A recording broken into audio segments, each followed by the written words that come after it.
Good evening, everyone. I think we'll get started with the online event. Welcome. And my name is Jennifer Reynolds, and I am the CEO of Toronto Finance International. And for those of you who aren't familiar with who we are and what we do, we are a public-private partnership between the three levels of government and Canada's financial sector. And we work to promote the Toronto Financial Centre, the Canadian financial sector more broadly on an international stage to drive great talent here and to drive investment here.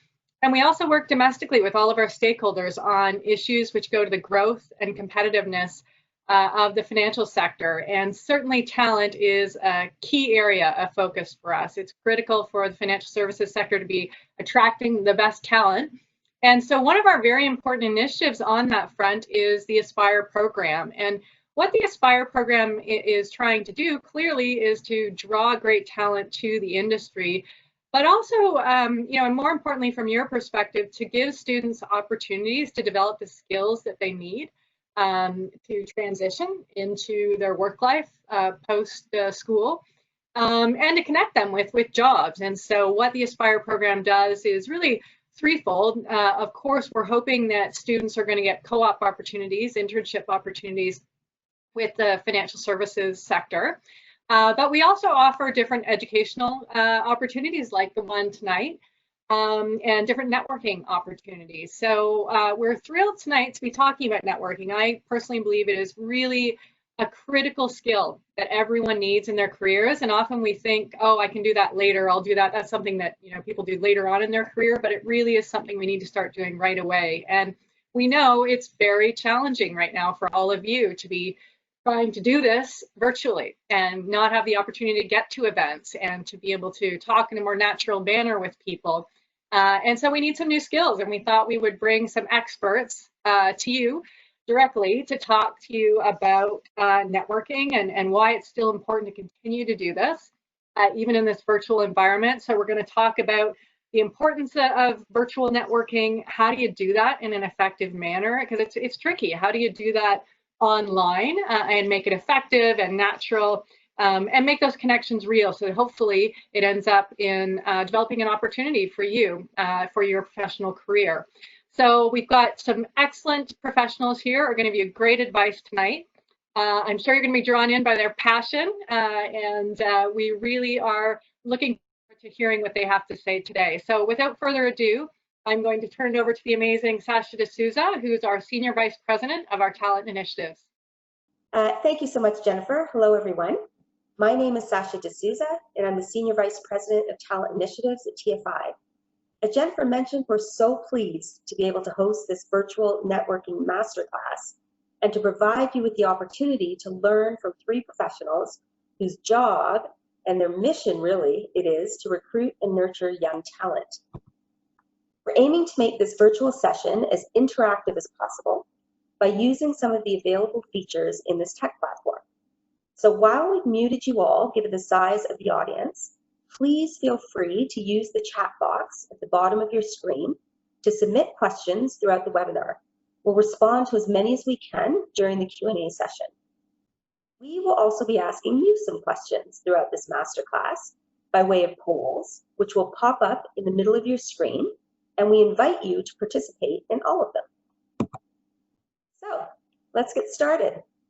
Welcome to our amazing speakers who are here today to share their expertise with us on three distinct virtual networking topics. They'll have 7 minutes each and will move from one to the next fairly quickly in order to leave as much time as possible for questions. So first up is Michael Shelson, Global Head and Director of Campus Recruitment and Talent Development at Scotiabank, where he's responsible for attracting, developing, and retaining the best young talent in business and technology around the world, and for the hiring at all levels for the capital markets business at Scotiabank globally. Mike was an accountant by profession before moving into consulting and ultimately into his calling, which is recruiting.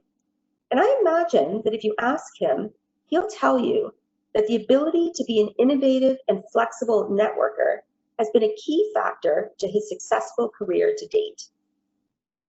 Mike is here to talk to us about the value of networking while still in school? Why should students develop and put into practice their virtual networking skills now while still completing your programs of study? Let's see what Mike has to say about this. Mike, over to you. All right. Well, thanks so much, Sasha. I appreciate that. First of all, I am super honored to be here with everybody, with Misha and Kavita, who I'm speaking with today as well. But thanks, TFI, for having me. Listen, guys, I want to hit a few topics today. I want to focus on, obviously, why networking is so important. I think a lot of you know it, but I'm going to get into it, and I want to leave you with some tips. So first of all, let's talk about what I like to call over resumes, okay? Resumes. Now, I love the fact that that little relationship number D, the resume one, D didn't get a lot of action. That's a good thing.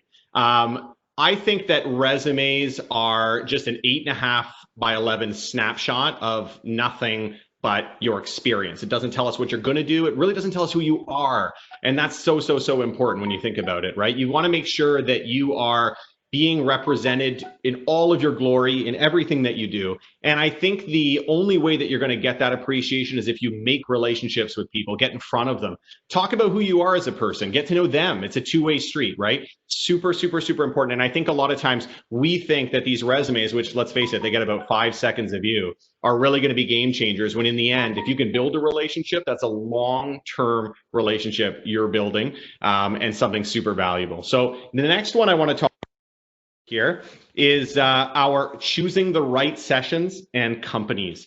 So there are so many things out there, guys, in terms of what you can go to. You're going to see tons and tons of offerings. Plus, for a lot of companies under COVID-19, this is going to be a brand new thing, right? So they're going to kind of inundate you with different options. They're not sure even what's going to work. They're going to try and see different things and see what sticks. And so what my suggestion is for you guys is to make sure that you are choosing the right places to go to, the right sessions. So do some homework. That's number one. Do some homework. Find out what are the places that really appeal to you from a values perspective. Where do you see yourself really able to fit in and do well? Now, a lot of that you won't be able to tell from a website, because a website's just words. And so you are going to have to, get other sources. And I often say that the best way to do that is to slowly start to meet companies. And if you find that culture doesn't work for you, that's it. I would also say that you want to make sure that you're not going to too much and you're not overloading yourself, because then you can't be your best at every session. And once you start to know where it is you want to go, that's where you should focus. So keep going back there. That's the place where you really want to focus on. Next one is the modes of communication.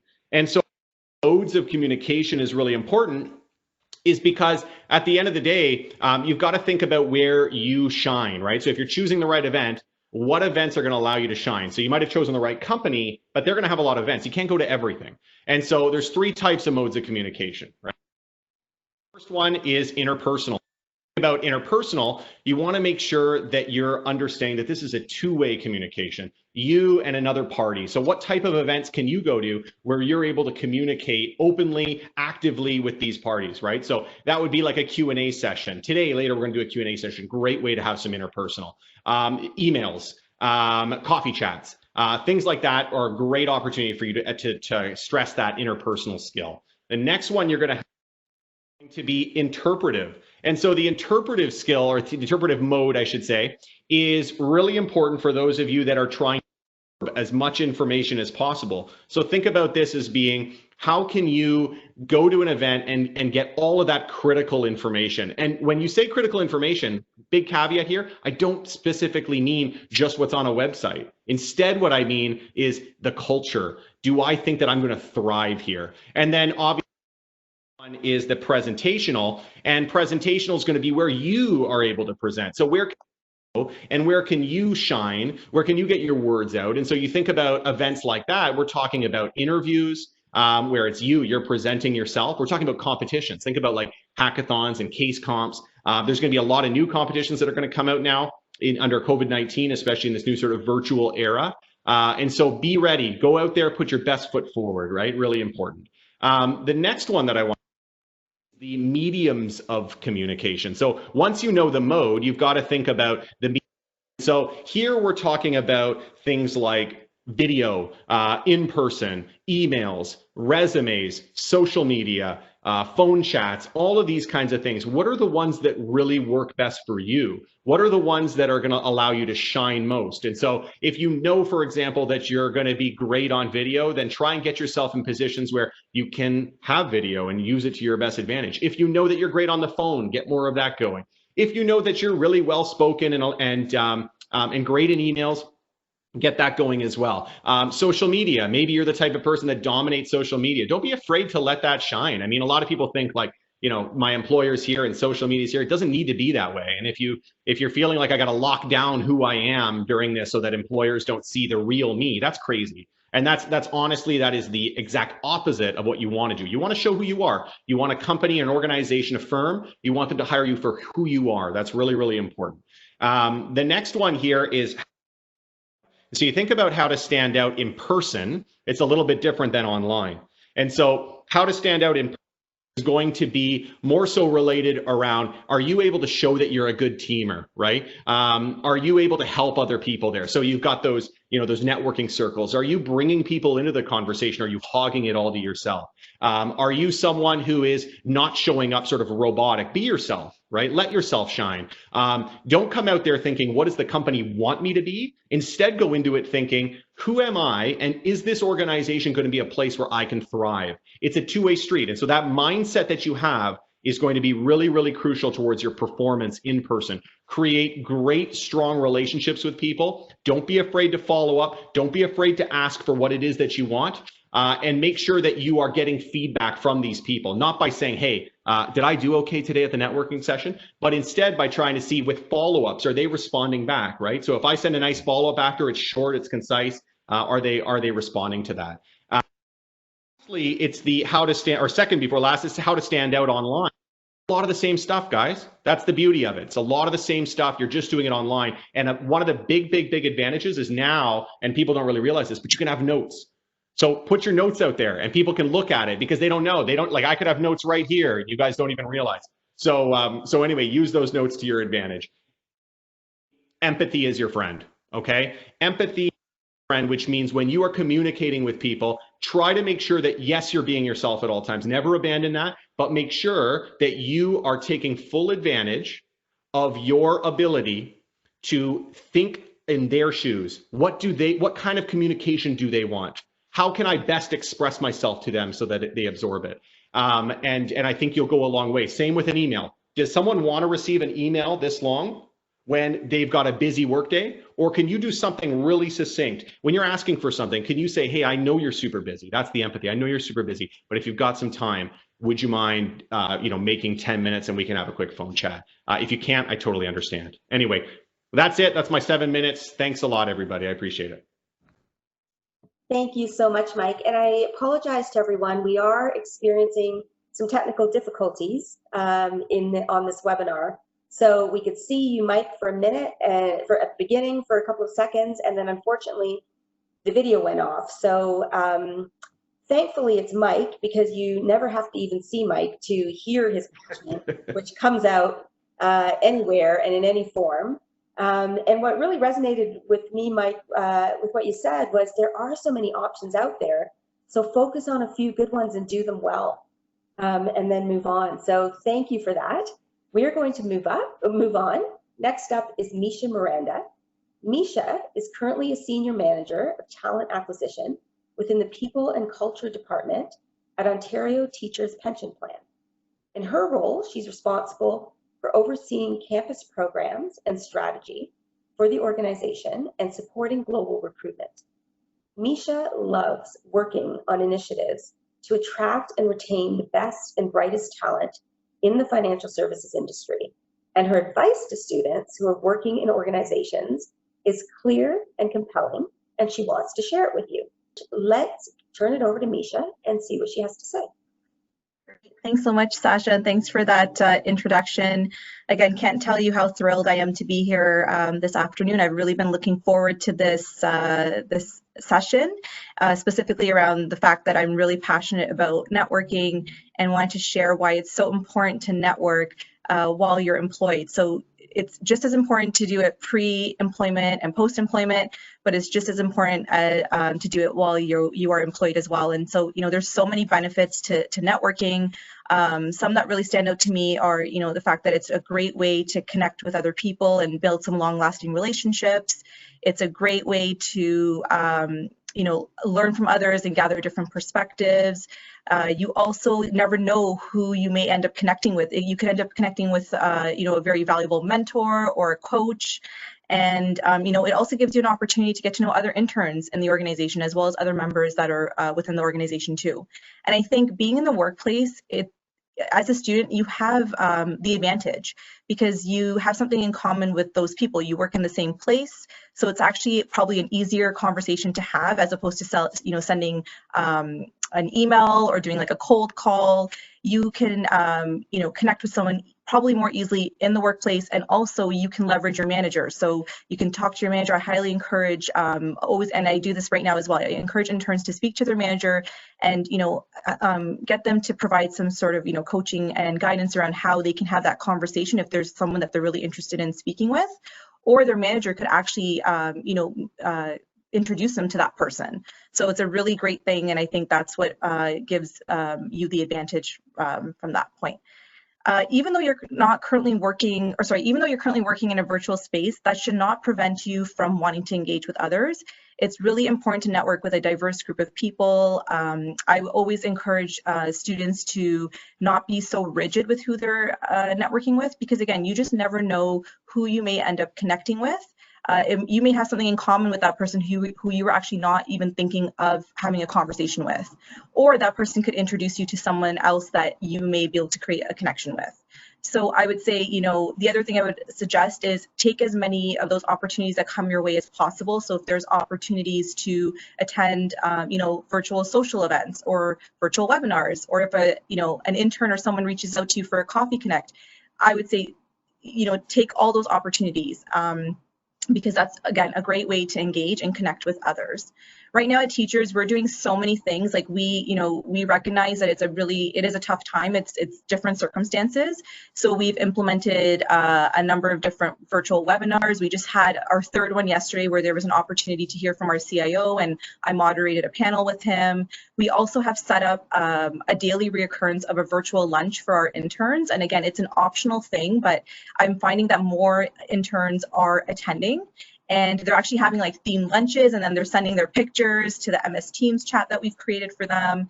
And this is really just a great way, again, for them to stay connected with each other through this chat. So it also helps us to stay connected with them. And it's a great way for us to share when there's upcoming events, if there's any sort of resources that we want them to have access to, as well as if they have a question, they can ask through that chat. And I also find that other parts of the business, they have regular social virtual events. So I know in our investments division, they like to have these quarantini social gatherings. And, it's, again, a great way for the students to get to know other people within their department and just, again, stay connected. I would also encourage, not only to just take these opportunities, but also create the opportunities. If you really want to meet someone, it's up to you to take that first step. It's also great to maybe potentially create some sort of virtual event so that you can get to know your other fellow peer interns. So I highly encourage that. I think that's really important and a great way to meet other people. And, some best practices I just wanted to touch on when you are having these, coffee connects or these chats with other people, leverage the technology that's in place at your organization. So at Teachers, we have MS Teams available. We have WebEx as well. I always encourage interns and just people in general, when you're networking in the circumstances we're in, make sure you have your video on. It's such a different experience with the video being on versus off. I also say treat it as though how you would if you were having an in-person connect. So, dress the part, make sure you have 2 or 3 questions you'd like to ask that person, and then also bring something that you can share about yourself so they can get to know you as well. Overall, I would say, just to kind of close things off, I would say there's so much value to networking. It's so important to start doing it now. And not be afraid. There's just so many benefits. Again, just want to reiterate the fact that you can create long-lasting relationships. I can just think back to people I met 10 years ago that I'm still in contact with today. It's a great way to learn and gather different perspectives. And I would say overall, again, you just never know who you may end up connecting with. It could be your future potential mentor or someone that could lead you on a path to another job opportunity. So, just keep your options open, just make sure you're not being rigid with your approach. And just, again, I would say just network with anyone and everyone. And that's it for me. Thank you. Thank you so much, Misha. Great advice and such a great opportunity when students are in organizations because they kind of have a ready pool to work from. So definitely leveraging your manager and taking advantage both of opportunities that are presented to them, but also taking the initiative is great advice. So thank you. So we're moving on to our third speaker. Allow me to introduce you to Kavita Kara. Kavita is an HR business partner at Swiss Re Canada.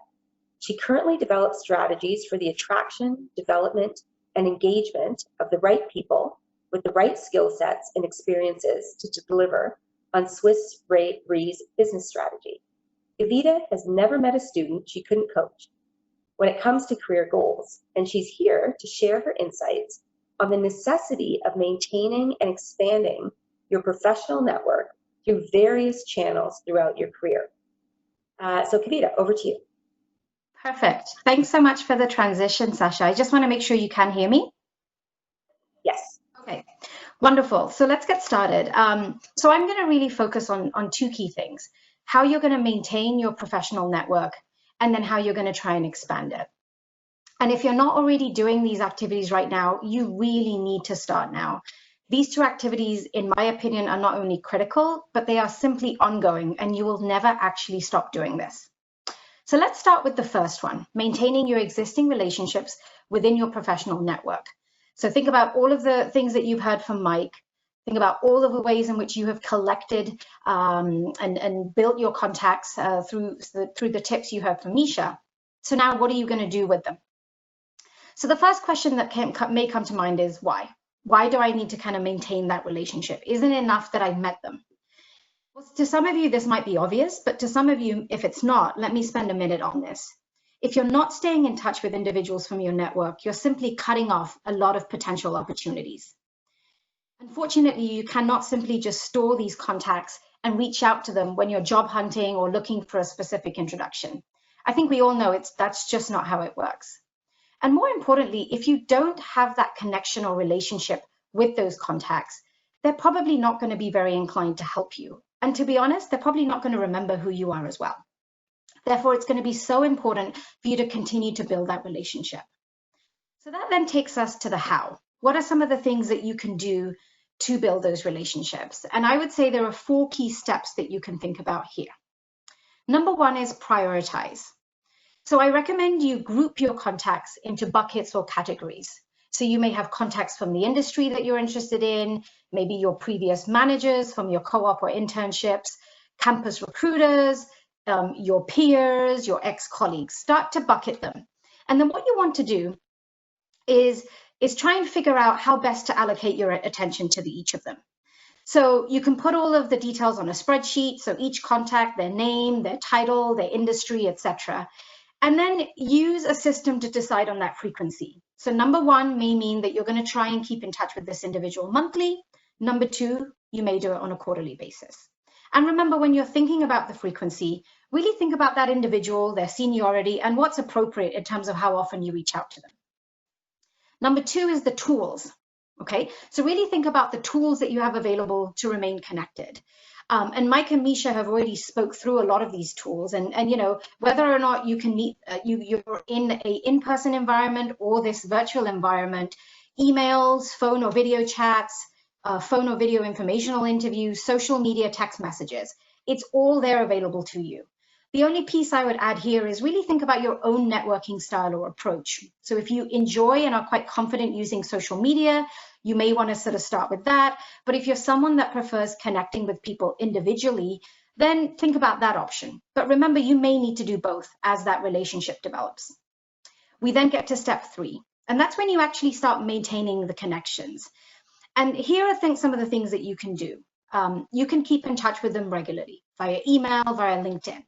And if you're wondering what are some of the reasons for why you can keep in touch with them, there's plenty. Provide them with an update about you, your recent successes, your achievements, or summary of where you are with your career goals.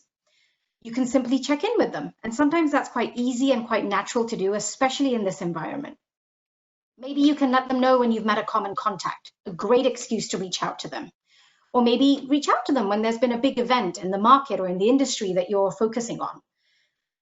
Ask them for a referral or a recommendation for another contact, and we'll touch on that in a second.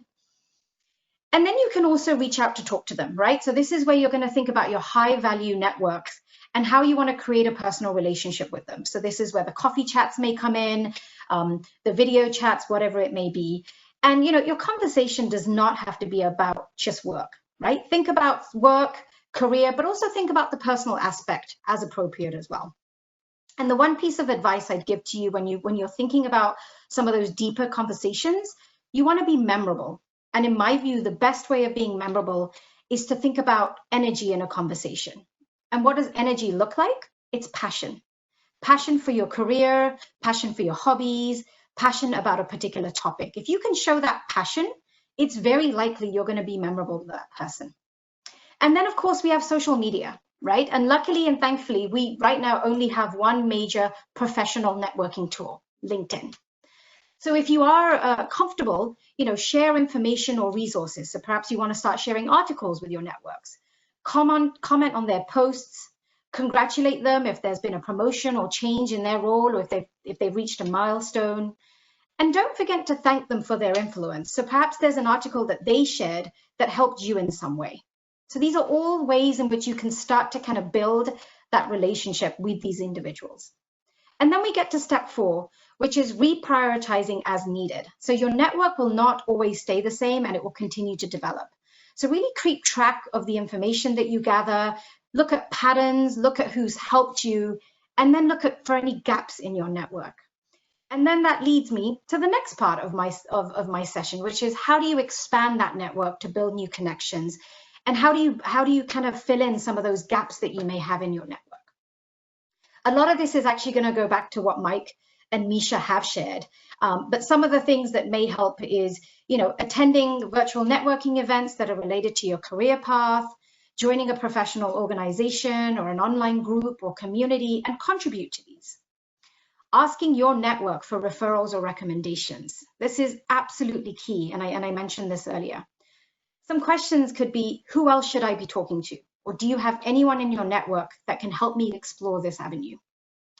You can leverage alumni networks and keep going back to that network. It doesn't mean that just because you've looked at it once, you don't want to look at it again. So think about that. Think about volunteering with a professional organization or taking an active role in a school club. Even though events are not in person, there's absolutely lots of ways in which you can get involved virtually. And then, ramp up your activities on social media and professional networking sites. Keep an eye out for others who consistently comment on the same posts as you, right? And see if you've got any commonality which allows you to reach out to them and create a discussion or create a connection. And I'm going to end with saying that virtual networking should absolutely never completely replace that traditional networking. Eventually we will, I hope, be in a stage where we can start to build some of those in-person connections in between. So do remember to keep that blend and that variety. And that's it for me. Thank you, Sasha. Thank you so much, Kavita. You are absolutely right that hopefully we are going to, whatever new normal we end up living is going to involve a mix of in-person and remote. I think we've got a real opportunity right now with this remote networking to get more intimate, because when you think about it, if you're looking at a screen, you've got that person's attention. They're not going anywhere. They can't look on for someone else to meet. So there are opportunities to it, but you're right. Hopefully we will, the new normal will include a blend of both. Thank you to the three of you. Really valuable perspectives and advice. We have about 20 minutes to field questions. So let's launch into our Q&A session right away. And Misha, I will kick it off with you with a question. How should a student approach a senior level person within their organization whom they would like to meet? Is there a standard protocol to follow when requesting internal senior level meetings? Are there any no-nos? Okay, I would say, first off, there's no limits to who you want to connect with. I think it's how you position yourself when you're reaching out to that person. So I would say some things to keep in mind is just to be really respectful of their time. So maybe it's when sending out that email, suggesting a few days and times that could work for them. But it's also another thing I want to add is to say, you know, you want to make sure you're being very purposeful in why you want to meet with them. So that would mean, you know, when you do end up having that connection, make sure that you have like 2 or 3 questions that you would want to ask them. Do some research. So, you know, LinkedIn is such a great tool. Like you can easily just look up anyone and everyone and find out a little bit more about their background. So, you know, maybe do some research on, you know, their experience and their education. And then the questions could be tied around some of those topics. But again, I would say it's just really important to be very purposeful with the conversation and being respectful of their time.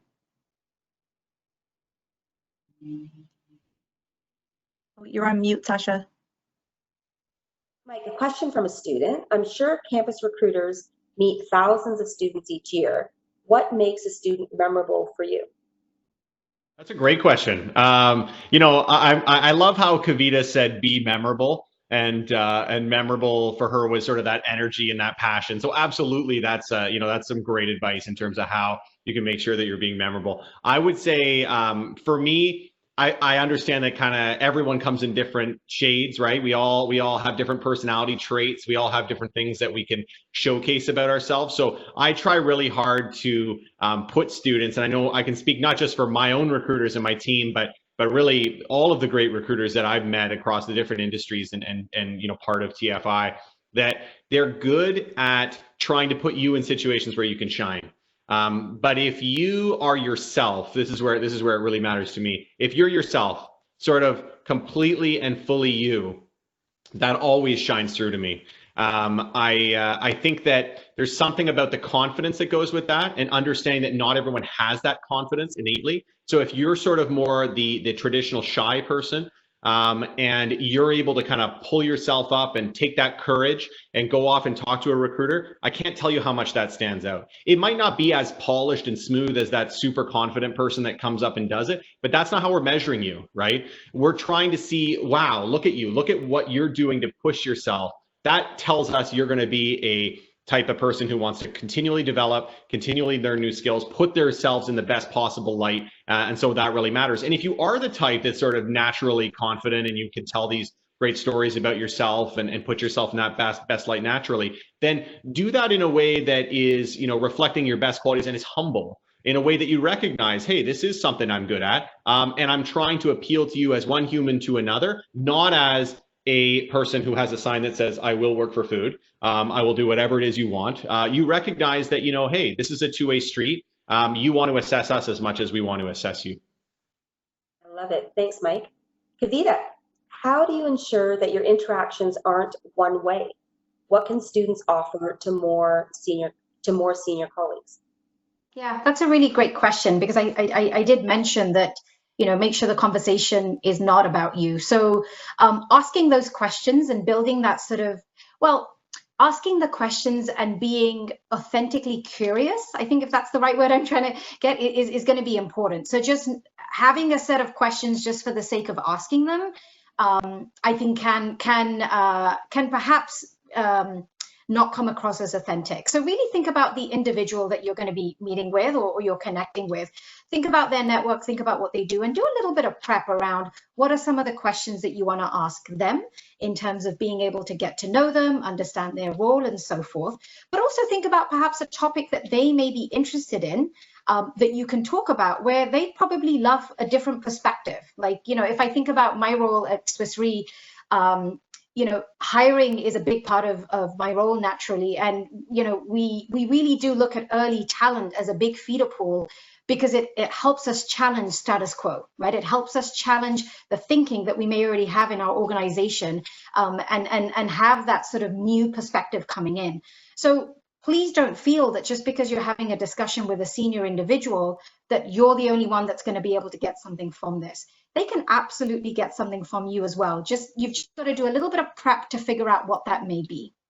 And I'm going to add to that, if you think about a lot of the organizations right now, they're starting to do reverse mentoring, which is having senior individuals form a mentorship relationship with the more junior individuals so they can learn from them.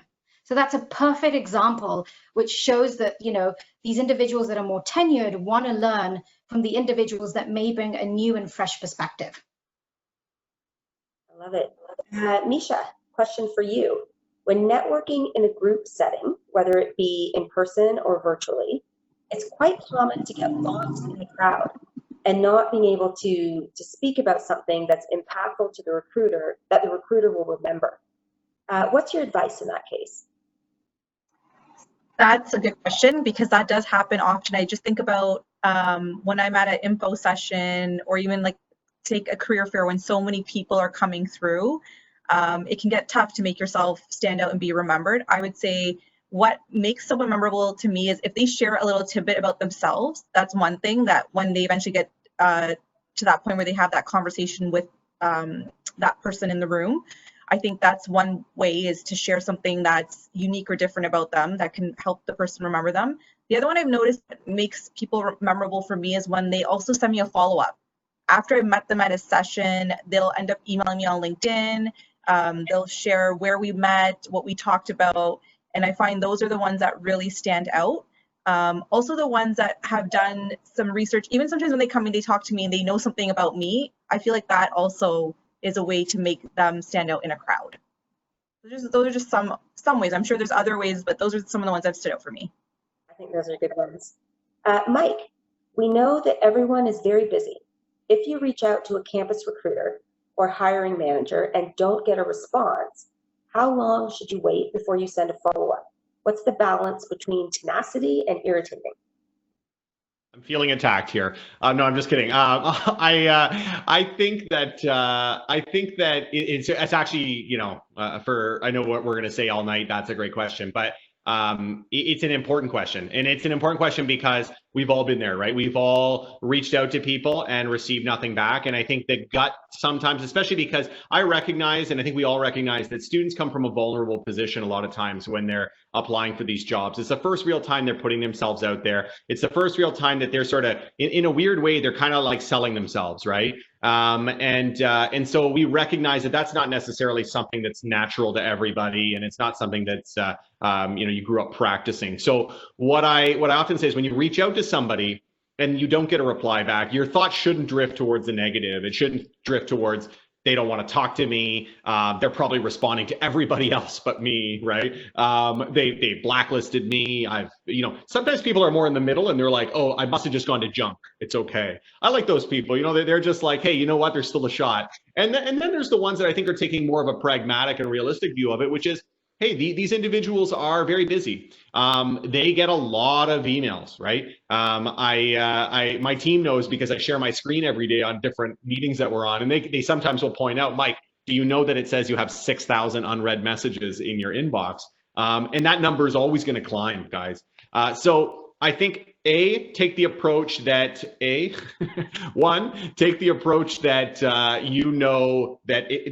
everyone's busy. So let's assume that they didn't get time to meet it. That's a great assumption, okay? Number two, when it comes to can I follow up or how I follow up, this is where that empathy piece comes in that I was talking about. And when you're thinking about empathy, you want to be able to reach out in a way that reflects that, for two reasons. One is because it is important to make sure that you're not coming off on the wrong foot with these people. They don't really know you that well. And so if you follow up, and it may come off as a little bit aggressive in some of those words you use there, Sasha. And so we want to make sure that you're careful with that. And the other reason you want to show empathy is because, guys, I got news for you. Every time you're meeting any recruiter anywhere, any hiring manager anywhere, they are thinking of two things only. They don't know it, but they are. Will you be great to work with? Will my clients love to work with you? If the answer to both of those things is yes, you have a job. And so if you can show empathy in this email, that will go a long way towards them saying, wow, I'd like to get that kind of response on a regular basis from my team. And also it goes a long way to saying, you know what, if they were writing this email to my clients, that'd be a pretty good way of doing it. Because the important thing to remember here, guys, is that it's going to be the same thing in the working world. You will sometimes send emails and people will not respond. It's not because they don't want to. It's because it just got lost in the shuffle. And so your ability to follow up in a classy way. And so I'll get to this quick because I know I'm going on here. But what I want to say on that is, do not necessarily set yourself some time limits. There's no point in doing that. If you, I mean, obviously you're not going to respond the next day. Hey, you didn't. I've had that before. Some people, like, every hour, they're like, you still haven't responded. But you know, hey, you wait a week, you send another one. You wait a couple of weeks, you send another one, and you say something empathetic like, I know you're super busy and I'm probably being a pain. Just really, really interested in working at Swiss Re, and I really loved the presentation and what you shared, Kavita. It really struck me. If you've got some time, I'd love to hear from you. If not, I totally understand, but didn't want to leave without at least trying one more time. Kavita would get that message and she would be like, "Wow, I want to know more." Right, Kavita? You know, yeah, no. Absolutely. There you go. So yeah, so don't be afraid to do it, and don't get yourself into that negative. I think when I see students getting into these negative thoughts, it really crushes me, because I feel like you guys are hurting your own chances. Don't do it. Stay positive. You guys know what you have to offer. The secret here is, are you presenting what you have to offer in the best possible way? Okay. Thanks, Mike. I agree. And that idea of empathy, it's a skill that we're definitely teaching in Aspire, because it's just so critical. A related question, and if there aren't major differences, then we'll move on quickly. But a recurring theme in the questions from students today is around LinkedIn. So they're being told now in this virtual environment, use LinkedIn, it's very effective. But their question is really, how do you increase the rate of people connecting back with you? So are there any differences? Anything to add to what you said, Mike, specifically related to LinkedIn? And I throw it out to all three of you. Kavita or Misha, maybe you start. I think it goes back to my point around, when you're trying to make that connection with someone, you want it to be purposeful. So it shouldn't be about having as many connections as possible. Like, yes, it's great to have a big network and all these connections, but you also want to be thoughtful and mindful of who you're connecting with. And again, going back to what Mike said, like, you also don't want to get discouraged if someone does not accept your invite. I'm going to be honest, I have like probably over 500 kind of just sitting there, because there's so many that we get, especially in recruitment. I don't know if you guys feel the same. There's a lot that comes through, and I have been slowly starting to sift through them again, but it can become tough when you get so many requests. Another way, though, that you could, again, stand out is by sending a message, and again, being very thoughtful and purposeful in your message as to why you wanted to connect. So I think that really works. Like, when someone shares something with me in their message about something about Ontario teachers, and maybe something about what they saw with my background, or maybe they might say, hey, I saw you at the Aspire event, something that has a meaning behind it. I think that will capture for sure the person's interest that they're trying to connect with. And I don't know, Mike, Kavita, if you guys want to add something else. Sure, yeah, and for me, it was the second point that you made there, Misha. Like, I have a lot of patience, but I get incredibly frustrated when I do get invites from students that I've never met, that have nothing in there that tells me where the connection is or what is the reason for them wanting to connect with me. And so then I find myself having to do a bit of hard work, because then I'm looking at, okay, who are our mutual connections? I'm looking at their profile, whereas they could have easily have said, Kavita, I know you're going to be a speaker at an upcoming event.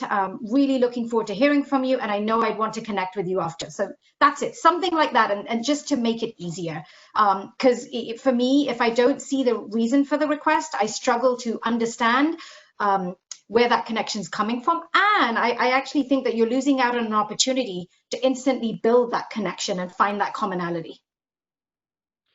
Yeah, no. Sorry, go ahead, Michael, please. Sorry, Sasha, I just wanted to add really quick. Like, I just looked at my phone just to see like what's going on right now, and I can see, it says 38 new requests, right, just from this session, because I can see the messages. Some people are writing, hey, loved your talk on this, and that's great to the point that Kavita and Misha are raising around, giving some context, right? I think in general, I always go back to the modes, right? There's 3 modes. You've got the interpersonal. So are you going to use it to try to communicate back and forth? It's great to leave a little note if you want to use it that way.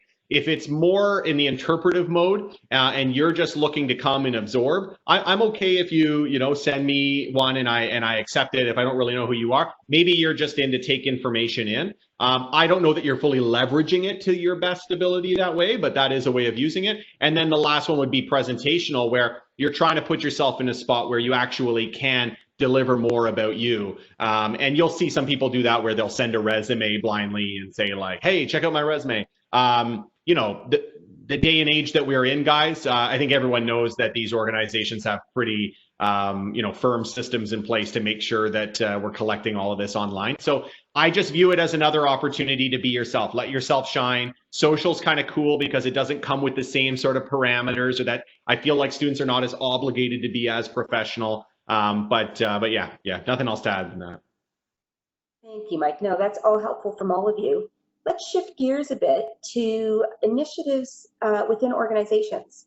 So Misha mentioned some initiatives that OTPP has started in this virtual environment where interns are starting and working remotely.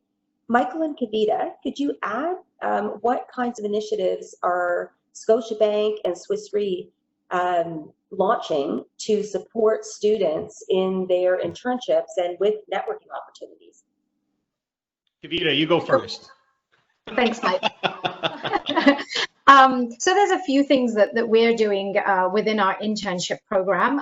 We're doing weekly virtual drop-in sort of coffee chats, right? So we have senior individuals lined up sort of on a weekly basis. It's usually on a Friday morning where you don't even need to sign up. You just have to kind of drop in and have that coffee chat with them. All we do is we provide the students with a bio of that individual, and then it is very much open Q&A. So no expectations. Go there and ask them anything that you want. So those are one of the things that we're doing, sort of to build that connection with individuals from other areas. We also, on a bi-weekly basis, do have the opportunity to do those traditional sort of lunch and learns. And we actually have individuals, alumni come in and actually present on the teams and what it is that they do, and helping the interns widen their scope around what you can do within the insurance sector specifically, right? And all the different opportunities that are available to you. So I'd say those would be the two key things. And then Mike, maybe you can share what else you're doing at Scotiabank. Yeah, absolutely. The coolest thing about this very uncool situation, and in fact tragic situation that we find ourselves in, is how we're seeing innovation and new ideas come to light, right? It sucks that sometimes calamity has to take place in order to drive a lot of this innovation. But we used at Scotiabank this scenario to launch something that we had been looking to launch for a while. So for a while, we've been thinking, we know that our students like their experience. We get feedback from them. They have great feedback scores, but we want to do more in terms of their development, right? So we're known at Scotiabank for our development programs, and those are oftentimes for our new grads, right? So we have our TILT, Talent Incubators for Leaders of Tomorrow, and all of our programs fit within there. But what we said is there's a bit of a gap is for all of our students that come in that are really the pipeline for our TILT development programs. What can we do to make sure that they are getting really great development opportunities? And so we created Altitude. Altitude is a new program that we're launching now. Obviously, we launched it when our students started, and we're going to continue to launch it. So we launched it in the US, we launched it in the UK, we're launching it in Korea, Singapore, and Hong Kong next week. So this program is designed to exist far beyond COVID, right? And it allows for students to take sort of a very student approach to learning and development. So we recognize that as students, you guys have times where you're in lecture. You've got times where you are self-studying, you're studying for whatever material or test you might have coming up. You've got group work, and so you organize when it is that you want to meet with your group, and you decide that amongst yourselves. You've got labs. You've got work that you're trying to balance if you're working part-time or whatnot, or you're involved in extracurriculars. So we said, let's create a program that really encapsulates all of those items. And so we've got, especially in our program when it first launched in that first month, it was really heavy. We had lectures every day that they would go to. We had self-study learning, so that was some curated and created materials that they could go to and study based on the topics that they were most interested in. We also created obviously capstone projects, which I think have been quite popular, to get people to come together virtually and work towards something, and they sort of sort that out on their own time. The flex periods, like the self-study learning, where they could do that again wherever their schedule permitted, and then obviously that meaningful work that they do every day as part of their business line. So putting all that together in a very curated and managed experience. And now the other advantage is just because we've been launching it internationally, the real cool thing is that now we're starting to see, for example, in the US and the UK, we've got 2 classes combining. And in the past, they never would have done that. Like our UK students and our US students would have been speaking to each other, and now they are. And so that's creating this really great global experience. Thank you, Mike. Those are all great. I'm always so proud of the initiatives that the financial services sector has. All of our organizations, we're really leading the field in talent, I think. And the way that we pivoted so quickly and adjusted to this remote environment and launched these kinds of initiatives that, Mike, as you said, are going to live on. We have time for one last question, and I want to pose it to all of you. I think it's a great closing, your comments will be great closing comments.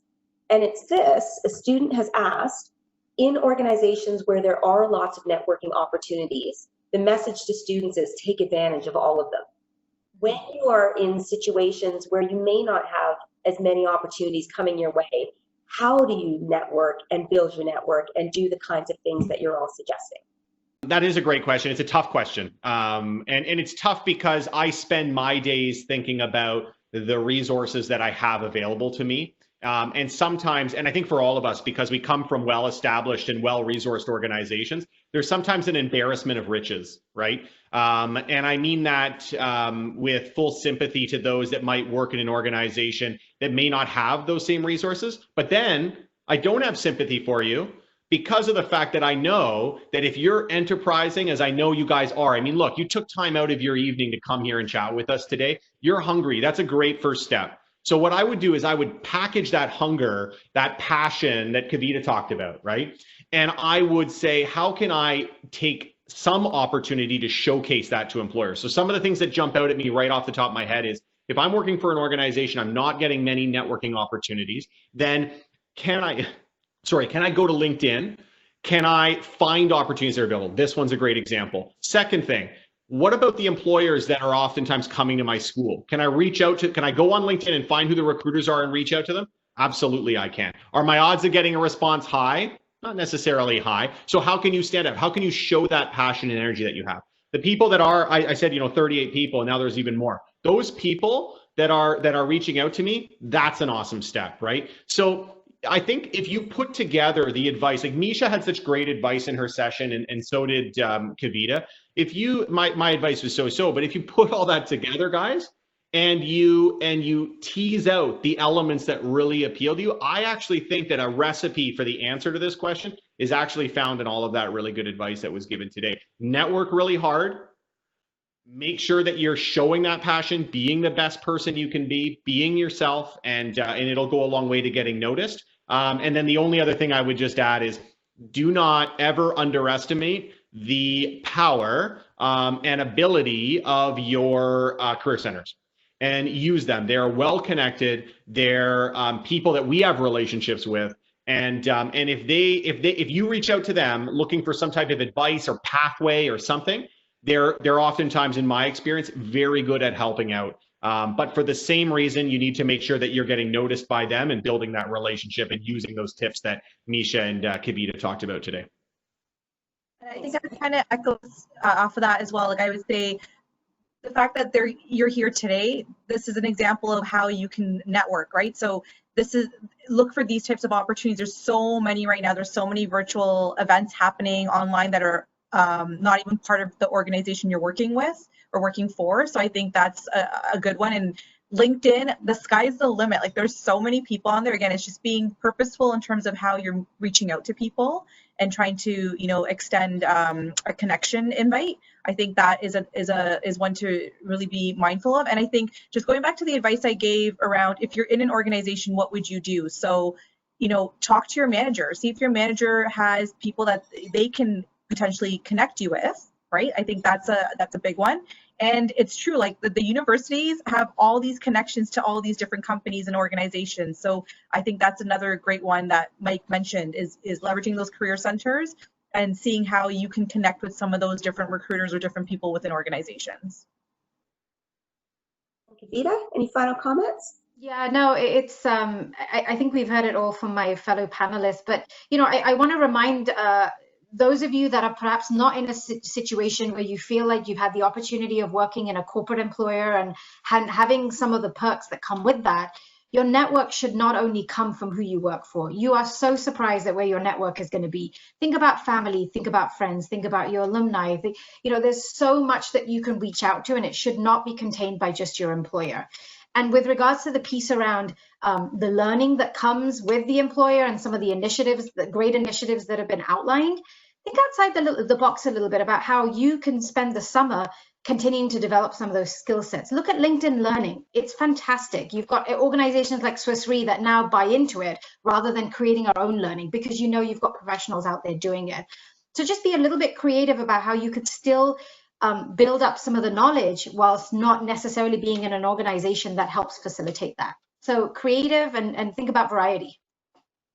Those are great final comments. Thank you to the three of you. We have run out of time. To the attendees, I want to thank you for staying on for a few more minutes. I thought I'd just tack them on because of our technical difficulties. So a very quick thank you all to the three of you. I think you've given fantastic advice and lots to think about. To the students attending this evening, I hope you found this masterclass helpful. We invite you to continue to learn work-ready skills by joining the Aspire Edge, an online skill building program that we have by joining the Aspire community at aspirefs.ca and by following us on social media. Please feel free to post about your key takeaways from today's masterclass. Thank you again for attending, and we look forward to welcoming you all to our next Aspire event. To everyone, have a pleasant evening and stay safe. Bye-bye. Thanks, everyone. Thank you. Bye.